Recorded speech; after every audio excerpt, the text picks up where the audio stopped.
Gather into the spaceship. It's time for you guys to hear my son. This is actually my son, Michael Blea. And I'm honored that he is going to teach today. And I wanted to bring in all different perspectives of what's going on the earth right now. So, and he's our younger generation, 21, and I raised him. And this is but we're a little bit different from each other, but we're here. Love each of him very much. Everybody in yet? Ooh. Gail, working time's done. Sol, 3D, everybody. We'll begin when everybody gets in. Ooh.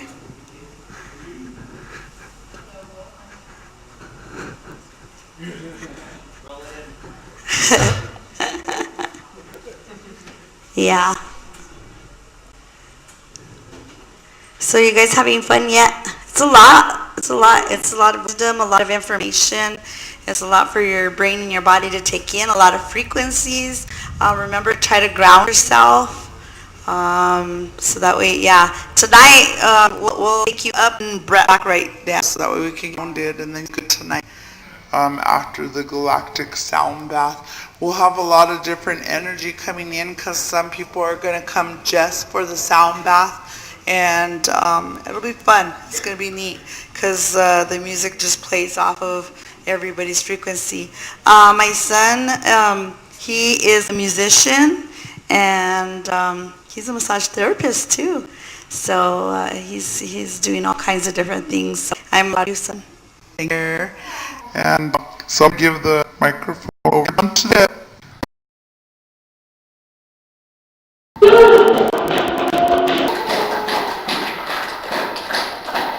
So just a disclaimer, I'm a very big believer of definitive speaking, meaning that everything I say is completely from my perspective. There's no absolute to it. We don't necessarily know anything, so I don't know why people speak as if they do. My job today is to kind of take perspectives and rumble them around a little. So a little bit about myself. Yes, I'm a massage therapist. I'm also a musician. I studied audio engineering and live sound production. Did a lot of frequency work in California. Learned the art and science of music. Studied psychology, and that's pretty much it. I've been doing a lot of stuff with my life. Grew up with, and so I get a big spiritual aspect of my life.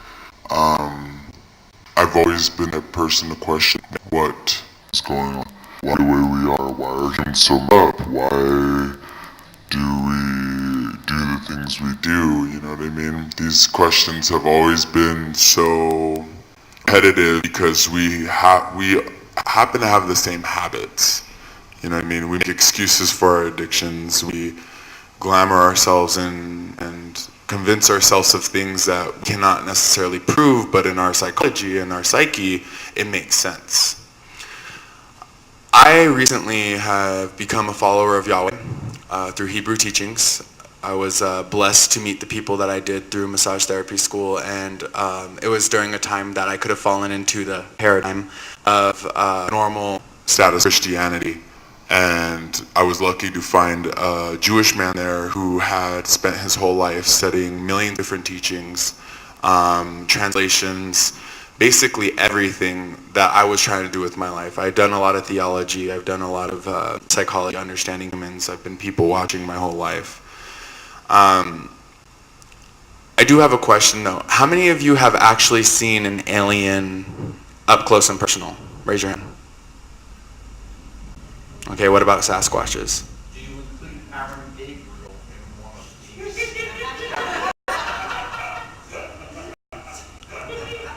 these? Sure. And what about Sasquatches? Like actually seeing them in person, up close and personal, could take a picture. I believe you. You're the one person I would believe. Up close and personal? We can count that. It's a very good question. So, aliens, we do like to put, how we perceive them as a collective. We have the green guys, the grays, all that stuff. With foreign, what's common in our culture, in our society, in our brawl. So alien is something that's extremely different than how we are. Hispanic, where are you guys from? Okay, yeah. Hispanic, African. We all are different, but we have all made up of DNA, like the same. We have the same ingredients, basically, and we're capable of the same thing, We have gifts, we're musicians, whatever, but when I look at you guys, I see just another version of me, you know what I mean? So alien, there has more, or extremely different than our, you know what I mean? When I think of alien, I don't think of like spaceships or anything, although that would be right. Of like something more to how we look, to how we act. So, we react to the society around us. You know what I mean? The only reason I ask is because my whole philosophy has been believing in what I feel, how I believe in something that's not really proven. It was my brain thing my whole life. Believing without seeing kind of thing. As I've grown older and I become much more logical, started to study, anatomy and physiology, all these kinds of different things, physics, all kinds of different things. I started to make sense of things that I couldn't make sense of. So I assume this conference bridging the gap, right? Like we're talking about the connection between the younger and older generation. So I always felt really mature for my age. How many of you have actually seen the video for the precursor to all this, like on Facebook? Awesome. So you already saw what I said, right? Okay, cool. You're prepared. I brought all my needles to pop the bubbles. No, I'm just kidding.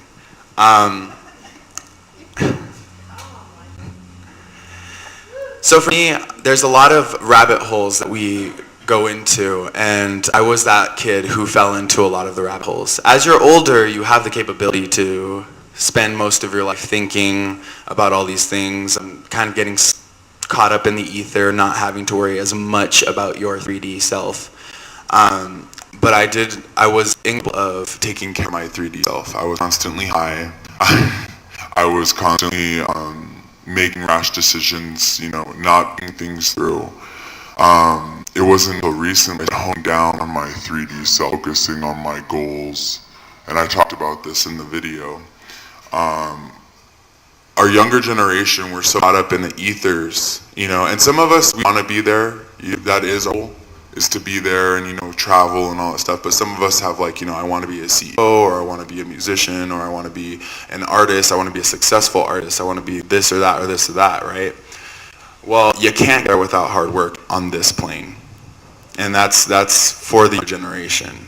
And you guys know this. We know this. But we love getting caught up in this cycle of rabbit holes that, it makes so much sense when you think about it, but in reality, it contradicts this guy's rabbit hole or contradicts this person's rabbit hole. Like what they believe is extremely different than what they believe.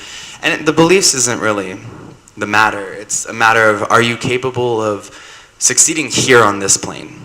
So my friend Curtis, he's my guitarist in my band, but also one of my best friends. He has been on a spiritual path since we moved to California. He took a shit ton of psychedelics. I'm talking 10 feet of cactus, cactus and cactus and cactus, right? Do you guys like mescaline? Anybody like peyote? There you go. It's a good trip, let me tell you.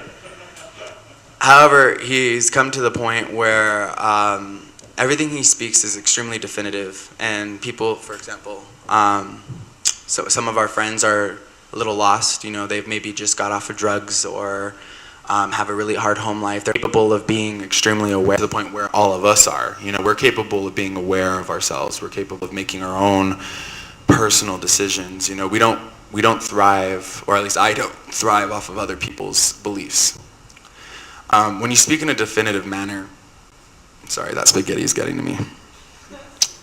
It's the damn carbs. When you speak in a definitive manner, you don't realize, at least a lot of people I've seen don't realize how they're affecting the people around them.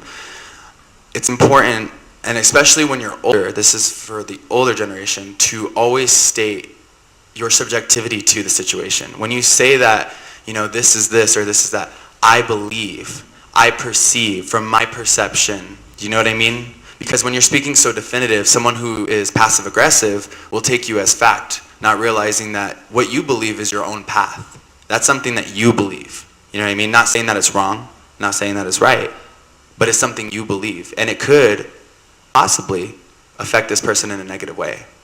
I fell into this, I call it the pleasure trap. I fell into this trap, it's a good book, when Collective Frequency was starting to say that everyone was God, that you are God. He was convincing you guys are God. I fell into that trap.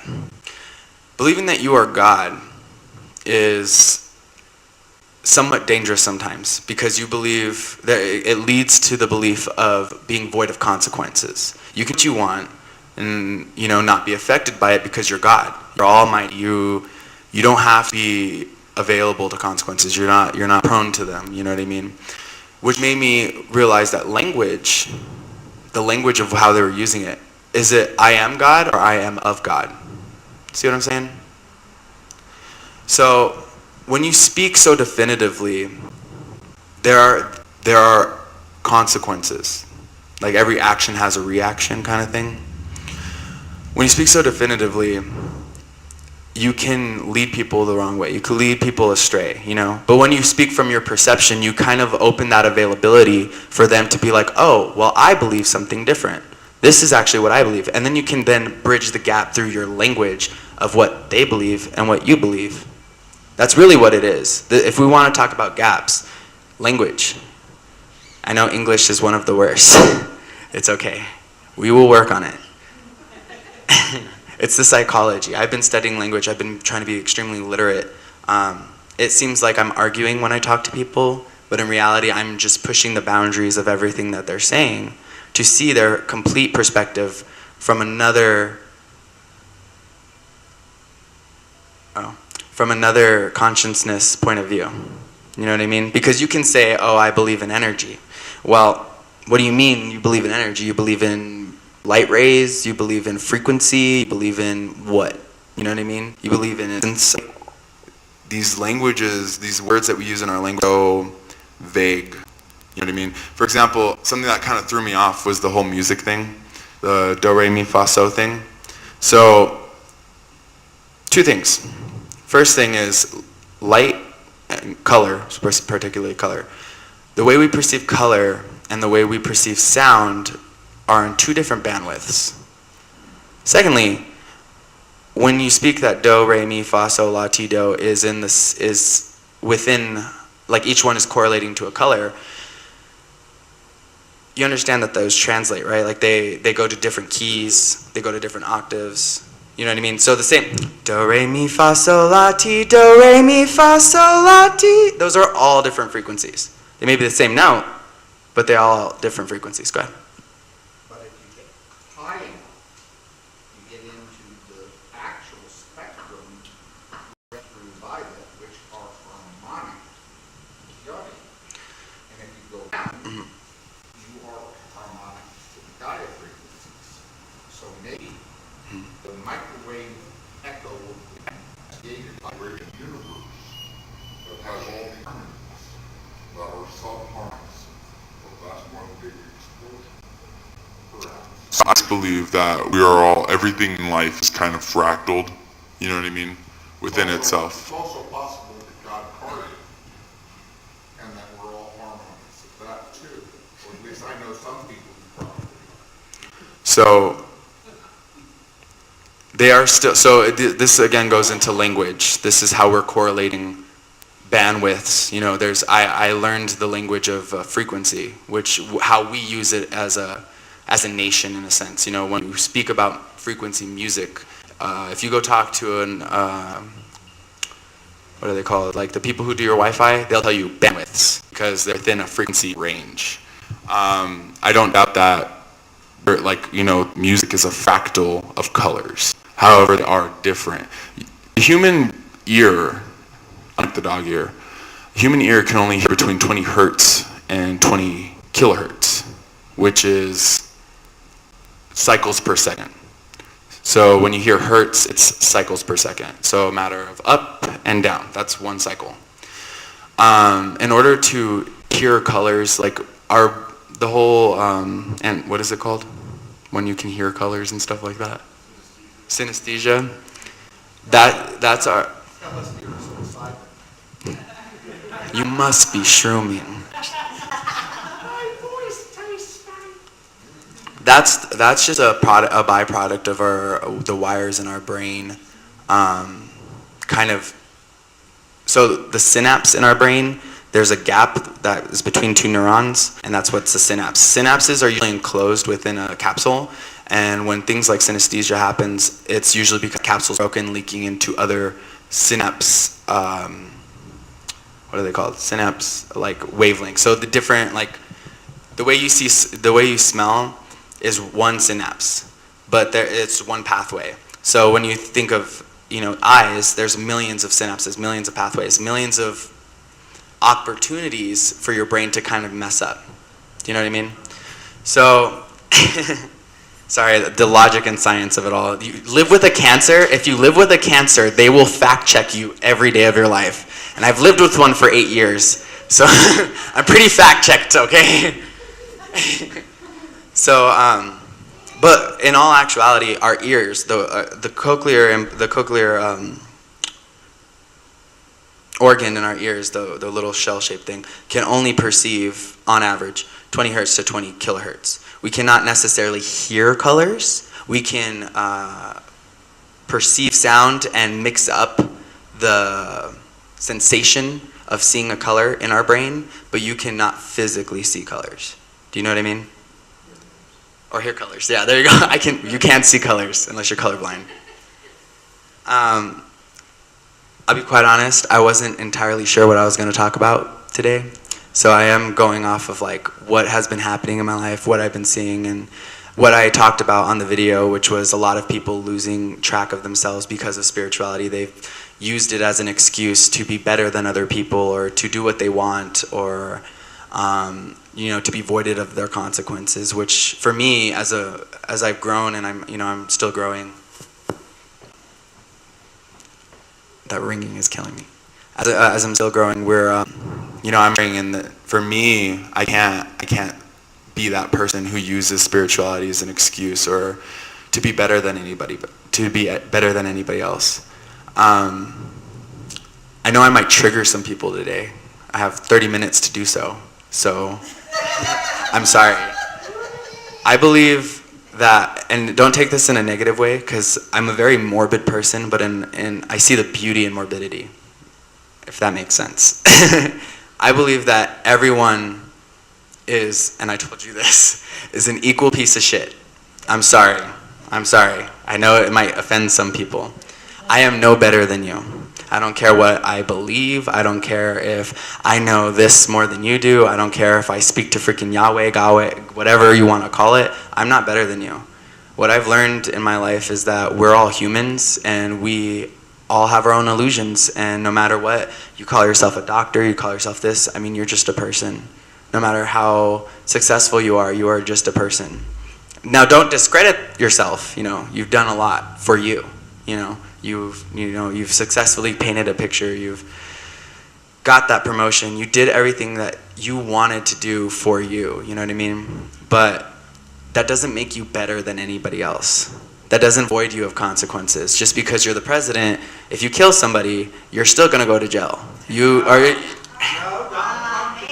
He's never killed anybody personally. Okay? He had the money to do it for somebody else to do it. It's the damn world we live in. It's all money. It's the sad part, right? It's the game. It's the game, and it's really what sucks about it is like I've been fighting the game for 21 years. I've been fighting this damn game for 21 years. I was the black sheep of my normal family. Now I'm the black sheep of this community. I've been fighting this game for quite a while.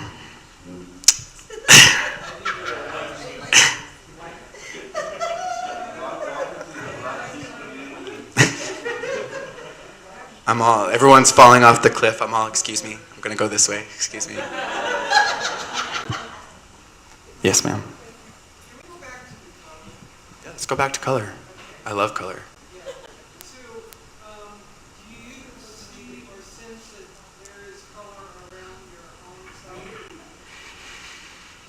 I believe that we can correlate feelings, body language, emotion, the way people look with colors based off of how we perceive them. Some people can perceive, auras, you say, oh, red can be calming or red could be angry. You know what I mean? It depends. I believe that you can come up with concepts that fit what you believe in order to calm how you feel. That's what it does, is we come up with ideas, and that's what religion is we come up with things to comprehend and understand the world around us, because we all live in our own world. Like we live in this world, but I have my own perspective of the world. So what if people actually see the colors that are around you, then they say, oh, by the way, I see,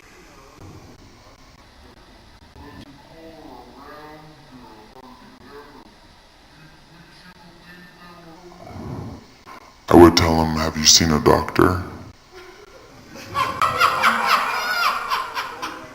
No, I personally, I don't like when people do like that to me, because the way, I know it sounds weird, it's because they don't know me like I know me. You know what I mean? So like when that came from a place of, in terms of healing, and they noticed that, and they gave you, oh, by the way, I'm perceiving this, doesn't mean it's correct action. I honor where you're coming from. You would rather come up with it yourself. Unless I ask for it. Which then, if I ask for it, I still understand that it's just I don't believe in coincidence. So just a perception. It's seeing another person's perception of you, which is how our brain will we're trying to find, I was going to talk about this too. So this is the weirdest thing about humans, is we crave needing to know. We need to know. We need to feel like we're right, so we have some type of control over what's happening, over the world around us. And you come up with that idea, And it's so much sense when you put it into this type of perspective. They were talking outside, and I was like, why do you even know? Why do you care? Like, can't you just do your life and not care? Like your reaction, I'm sorry, I'm so morbid about it. It's good that you find me. It is always, and like I said, take everything I say, my perspective, clarify that at the beginning. If you believe something totally different, all power to you. It's good that you find meaning, because that's how you relate to the world. That's how you learn. People with ADD, at a young age, their brain decided to cope with something a certain way in order to understand the world around them, in order to react properly, in order to literally be a human without exploding. That's really what it feels like, being in this body. It feels like I'm a person, I'm a consciousness ready to explode, and in order to not explode, I have to be the most me I can be, but in an efficient manner that projects a message thoroughly and properly without there being any misleading information. Noah likes to look at himself. He doesn't have a mirror.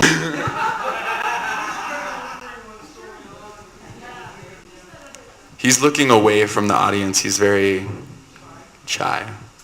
No, he's a little baby. Do we have any questions right now? 'Cause I'm ready to go off. Let's go. I'm sorry to pop bubbles. I warned everybody. Like, So,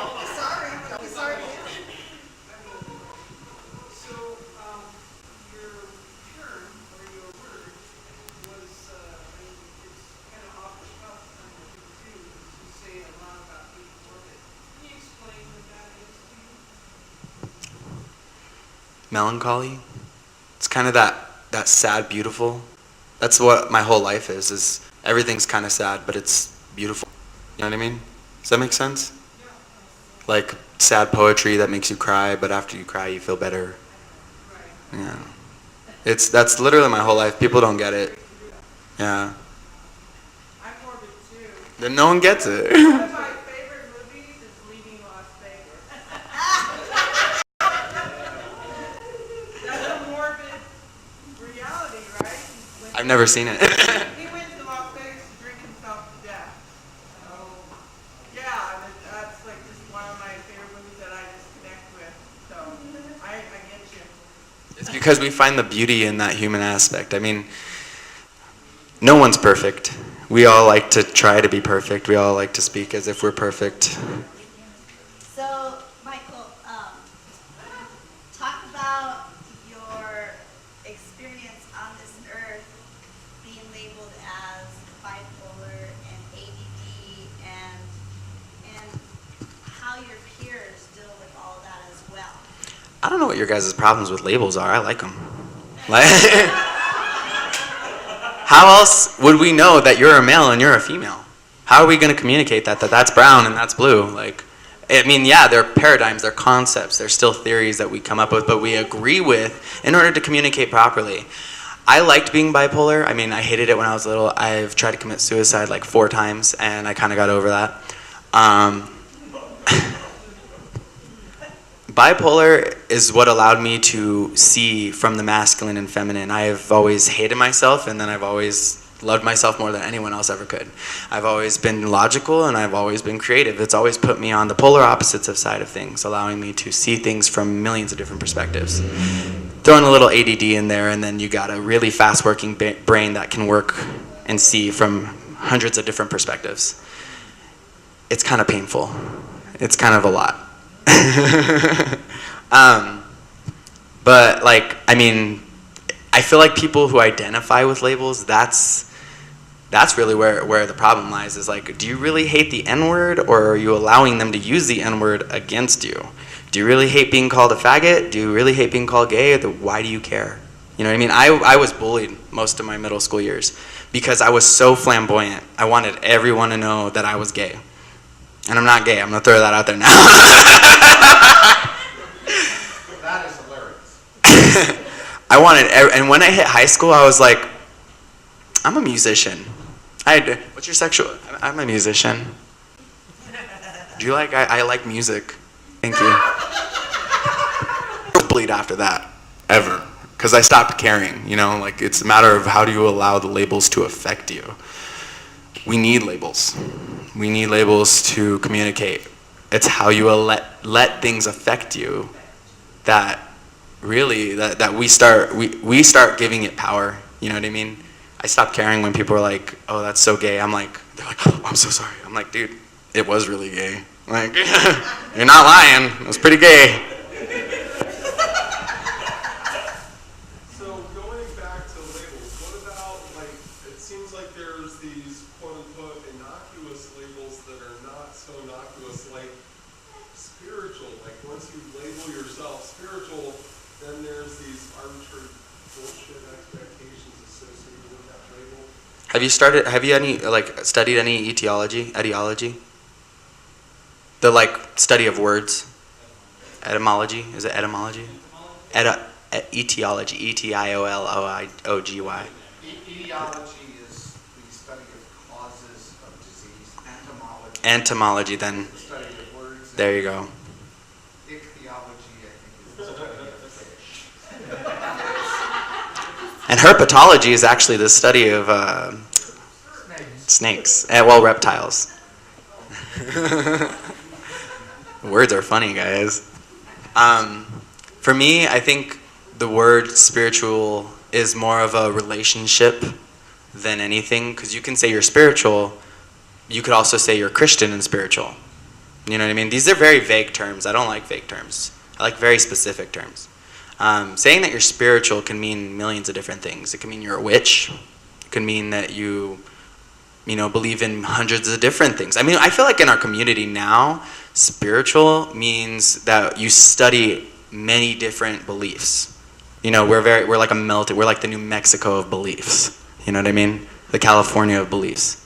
Whereas, back in the day, spiritual used to mean that you believed in Christ. You had a spiritual relationship with Christ. And I'm talking post-Roman. You know what I mean? I'm pretty sure spiritual meant something totally different to cavemen, if they knew what the word meant. So, when you identify as the I am, you were talking about it outside, right?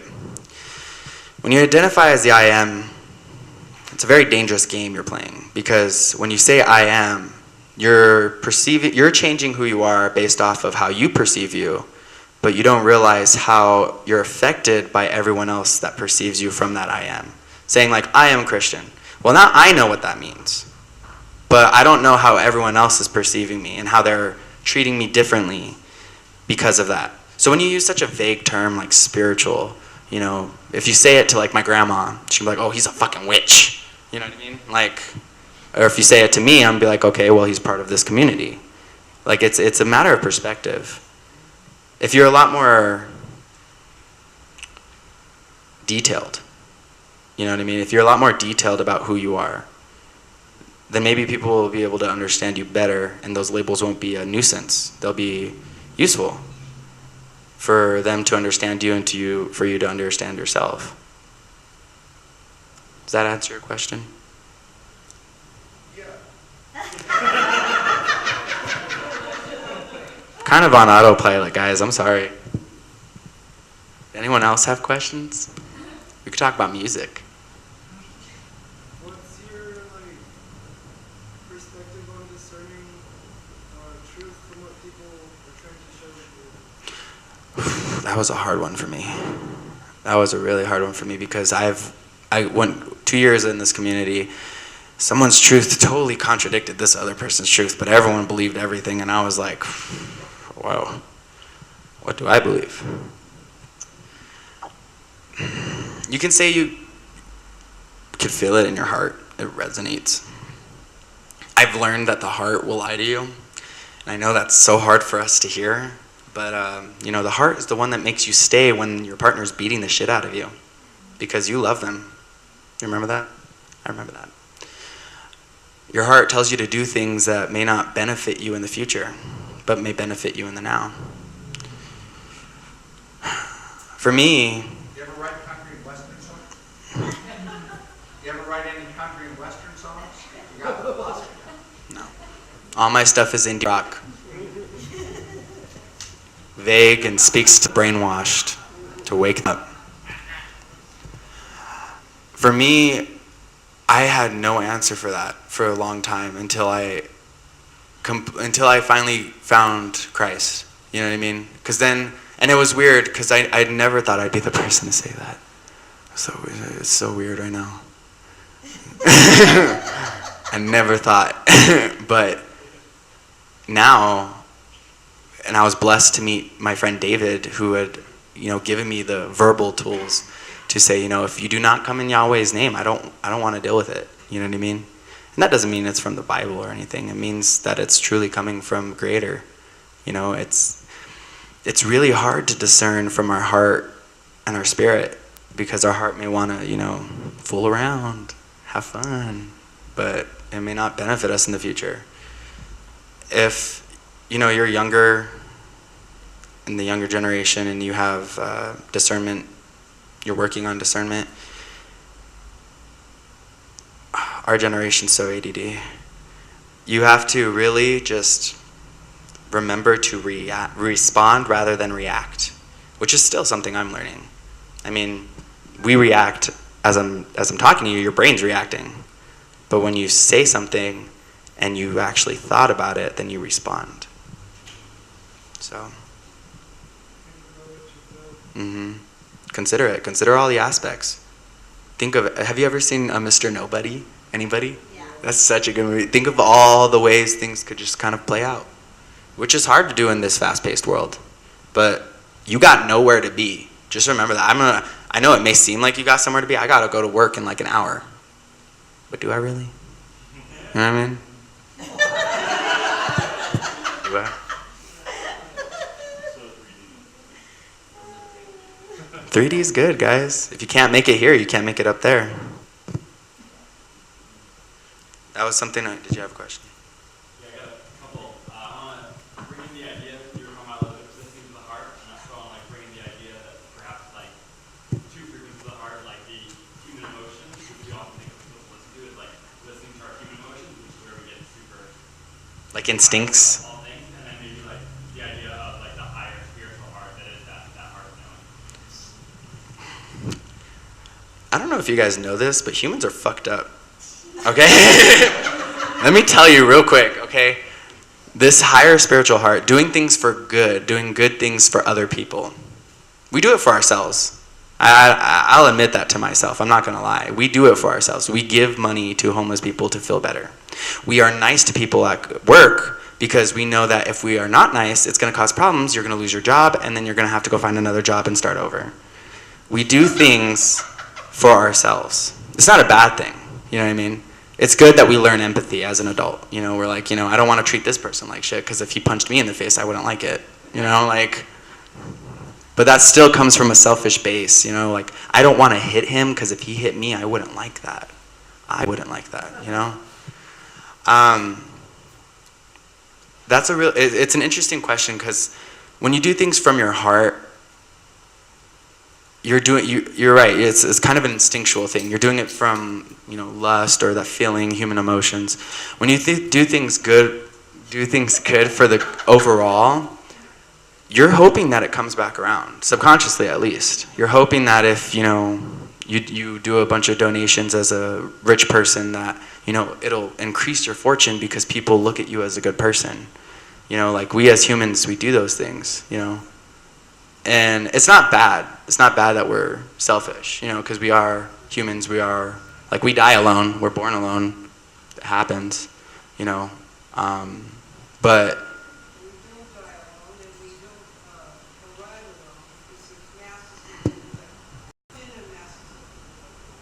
it's true. If we have, you know, people that, I should really clarify. When you die, hopefully people around you that go to your funeral aren't also dead. Is what I'm saying, okay? Like, that's what I mean. Like, yes, there are people who will be there for your funeral if you have life insurance. Otherwise, they're going to be on Central doing car washes. So it is good to do things from a good point of view. You know, you made a lot of money, want to donate it to somebody. Like, do things from your heart, because that's the one thing I did like about spirituality is when you see everyone yourself, it's okay to be selfish. You know what I mean? It's okay to give this person money. It's okay to give them food. It's okay to help them out because you're helping you out. You know what I mean? And if it takes understanding that you're selfish to help other people out, please be selfish. You know what I mean? Because it's just not a fact. It's just how we are as humans. You know. I know that was really vague. Started losing track. But you feel me, right? So it's instinctual. Think of that. That's how I am. Is just to think of all the consequences. Think of all the actions, reactions, all the possibilities of how it would affect you. You know, when you're thinking from the heart, from instinctual heart, you know, gonna have fun, party, whatever, hook up, all that stuff. Think of all those consequences because they're all instinctual. But when you do it for like a long-term purpose, I think that's more what it is. This, when you're thinking of your spiritual heart, it's more of a long-term happiness. I've been studying positive psychology. There's a really big difference between short-term happiness and long-term happiness. Pleasure is actually one of the most short-term happinesses. But having community, which is something that we have here, which is good. Community, purpose for being alive. Those are the long-term happiness. So we have, like, we do things that, especially when you're young. I don't know if anyone here has been 21 before.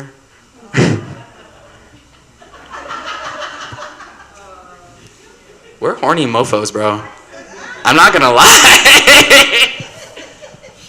Resistance is a strong will here, let me tell you.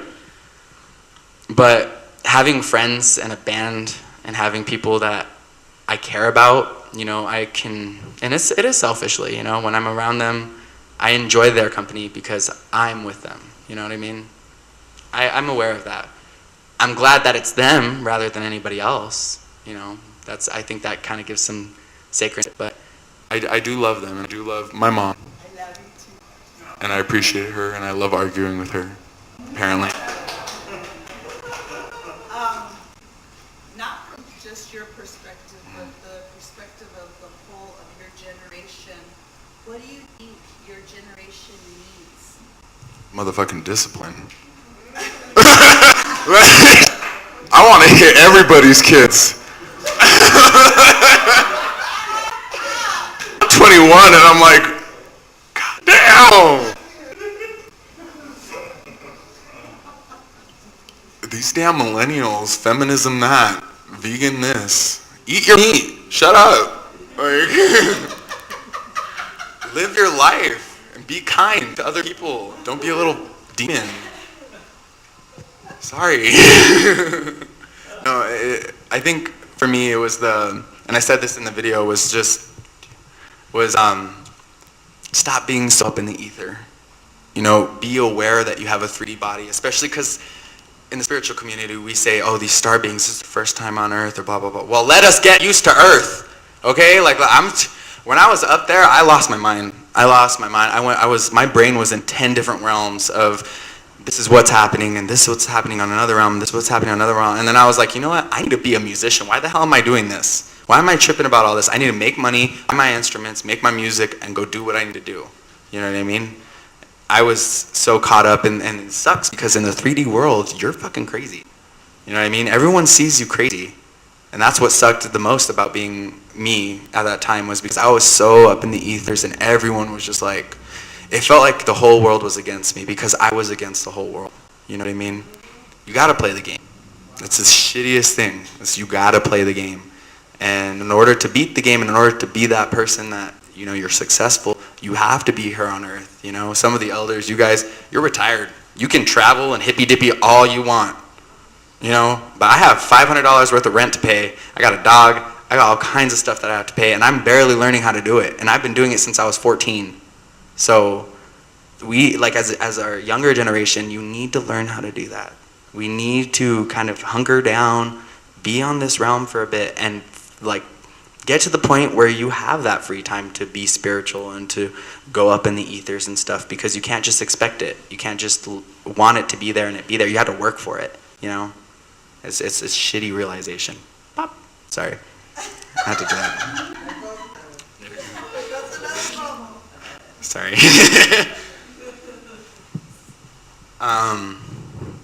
Was that efficient enough for you? Yeah. Okay. It's hot in here. I know. Gotta love the sun. So Tammy asked what, you know, the younger generation needs, but what are we offering? What is it? We're offering all kinds of stuff. We're offering the capability of being young during this time. We're gonna see so much more than they're gonna see. You know what I mean? And we have abilities. We do. We all have art and creativity. You know, the shitty thing about being this generation is everyone took a band name. Every band name that's out there is already taken. Every single one. It's the only shitty thing about being this young. I know the band names are all sentences now. Yeah. What the heck? But we have that creativity. We have the ability to be free. I think what we have more of is the freedom to really show what will is, because we have the freedom to be obnoxious and do what we want and everything. But we have more, like, if our generation can hunker down and be more mature, I think that will bring more to the table than just the freedom themselves, because that's showing us restraint. We're teaching ourselves restraint versus they were forced restraint. Am I right? kind of. You guys grew up in a situation, in a culture where like you were required to be a certain way. I mean, we are, but it's all sociological. As a young adult, we still have our decisions, you know what I mean? I think if we are capable of maturing, we can definitely take a leap as a human race, because we have the ability to have creativity, which is our right brain, with structure, which is our left brain, where everyone else was kind of forced structure. So, is that good? Oh, one thing he used to tell me when he was younger was, why do I have to make the decisions? Because I would always give it back to him and say, make the decision. That was a lot of responsibility. That's so much responsibility, Mom. And I think that was a good thing, though. It fast forwarded me a little bit. If you say so. I don't remember that. Anyone else remember before they were like 19? Because I don't. It's all blur. I'm more insecure. Oh shit, I had a whole nother subject. Okay, real quick. No, 10, 15 minutes. In working with you, I have found them to be, that generation to be kind of like what you're saying, they can do what they want, they just kind of act what they want. They Feminism. play, stuff like that, but I find that they're not treating each other respectfully. How do you think that we can nurture respect in an age group that doesn't want to respect anybody because they want to do How do you teach someone empathy?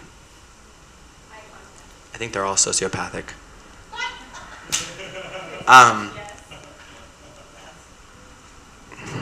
Rebel. I didn't want to be noticed, but at the same time I did. It was the lack of attention that kind of brought me to being a better person. Like kind of, letting them know that they're on their own. That if they don't want anyone to care about them, then we won't. That's what worked for me, at least. You know what I mean? Is that lack of compassion, having you don't know what you appreciate till it's gone. You know? So your mom handing it back to you, you actually think that did work? If you want to, if you want it. I said if you say so. I never said it didn't. I don't even remember anything behind 19, let me tell you. So, real quick, I wanted to get into music, but holy So music. I like that shit.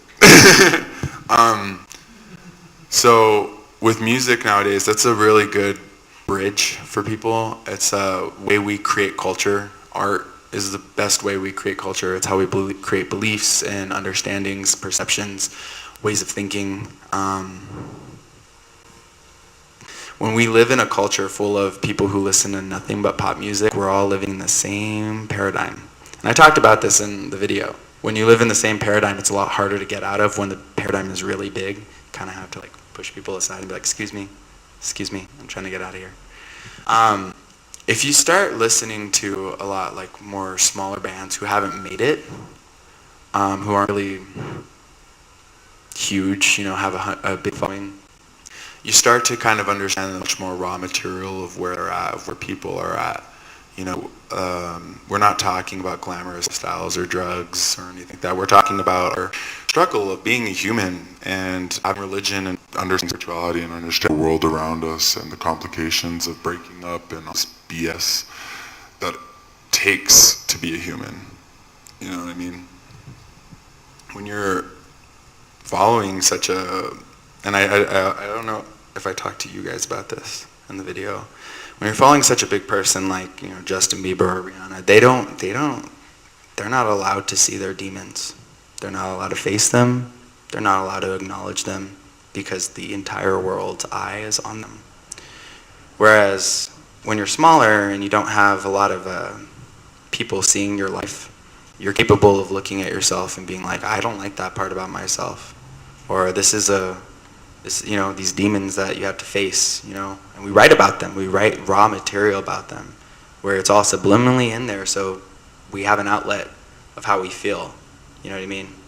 As a musician, sometimes when you decide what you want to be with your life, you sign a contract not being aware of everything that it comes with. And being a musician comes with a lot of knowledge that you didn't want. That's the big thing about it is there's so much things that I learned that I wish I didn't. You know, Kurt Cobain felt the same way, like these big musicians who the pressure kind of gets a little too much. But they're the ones, musicians and artists, they have the real messages. You know what I mean? And they're not, it's the weirdest thing. Don't ever ask an artist what their art means. That's like, to me, that's the rudest thing, because it's supposed to mean what it means to you. Do you know what I mean? It's supposed to relate to one person, each person differently. So, you know, support your local bands and your local artists. I mean, that's what we try to do here, right? We try to support our artists and our musicians, and we appreciate you guys for that. So, is there any other questions? I can't believe I talked this long. You're wrong. She has a question.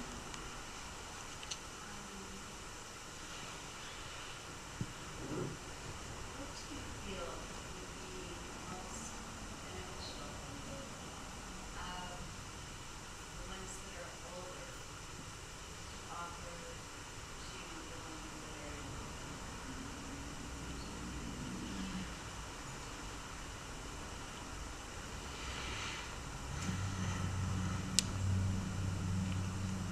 I think for me, it was the support, it was the space, you know, to learn. It was, you know, if I was struggling, I always had someone there to help me.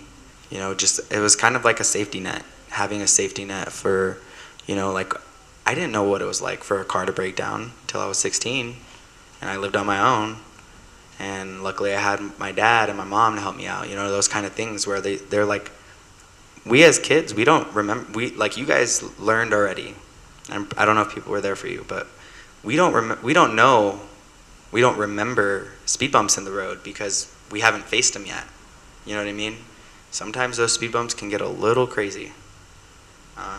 But like that support, you know, it's not something where you just tell all the kids all the information in the world, but you kind of just help them along the way when they fall and they need your help, you know. You're there, and that's always the best thing is, you know, asking somebody who does know, because I mean, for me at least, I'm not afraid to ask for help. I'm not afraid because I don't believe that I'm right all the time. I don't believe I'm right at all ever. But when I know someone is very familiar with the situation, I will ask them, you know what I mean? And it is up to them to decide if they want to help me or not. So. What about mother, not smother? I never got smothered. I've been me since 14. So. Yeah. What about age groups and younger in terms of bullying? How would you address that, and what can an older person, help or assist? I went through my own bullying time frame. I think it's a bit more per se. I don't know, maybe it's more out there than it's apparent, but just curious. Child psychology. Gosh. That's a hard question, because is it our place to do anything about it? You know what I mean? There's so much stuff, variables that you don't know. They could be molested, you know, from their parents, have a horrible home life, someone beats someone else, fighting things within themselves. It's not our place to really assume, because assuming can put everyone in the entire situation in jeopardy and cause bigger problems and make it even worse. I was a victim of bullying. I allowed myself to be a victim of bullying. And through that, I had found that every bully has their own reasons. Not saying that they're right, but they do have reasons, and they're all very different. You know what I mean? Sometimes they just need someone who they trust to talk to about it, you know, to work it through. Change of scenery, maybe. Sometimes the change of scenery is what causes them to bully. So it really does depend on the situation. You have to use your best judgment when it comes to those kind of situations, especially when you work with kids. So.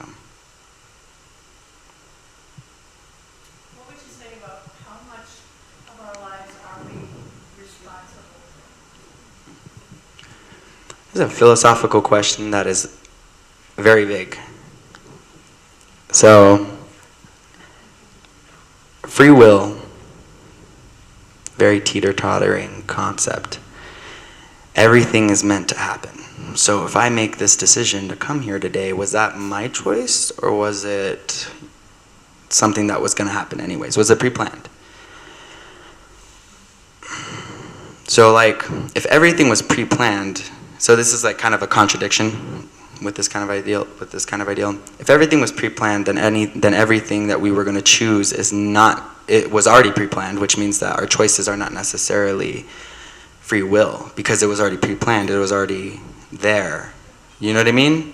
Whereas if everything was just chaos, then everything is free will, and we're making those choices and facing the consequences.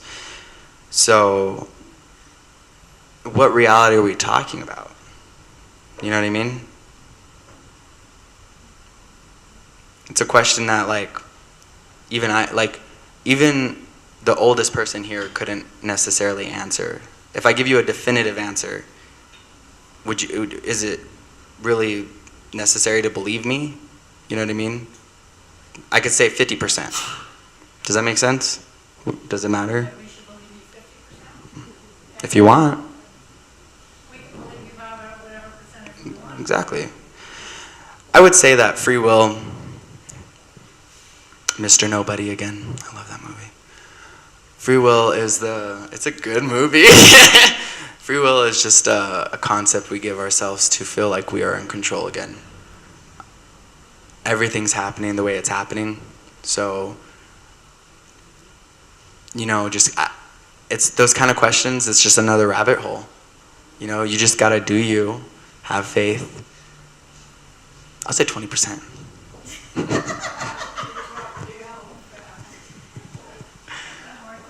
Any other questions? I've never heard anything from you guys.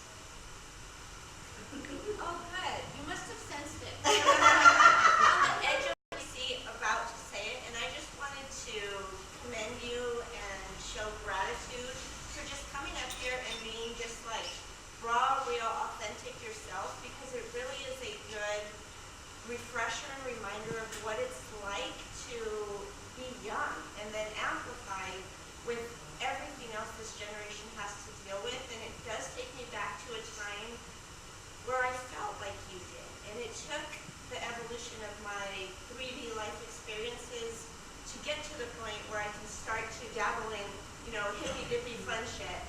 But to bridge not only from where I'm at to what's next, to get the future generation that's going to see much more than we are, we have to understand them better. I think you've enabled that by just being here and showing up as yourself, and thank you for Well, I appreciate it. Thank you. It's not always cupcakes and rainbows. It's not. I'm here to shit on all your parades. I'm sorry, guys.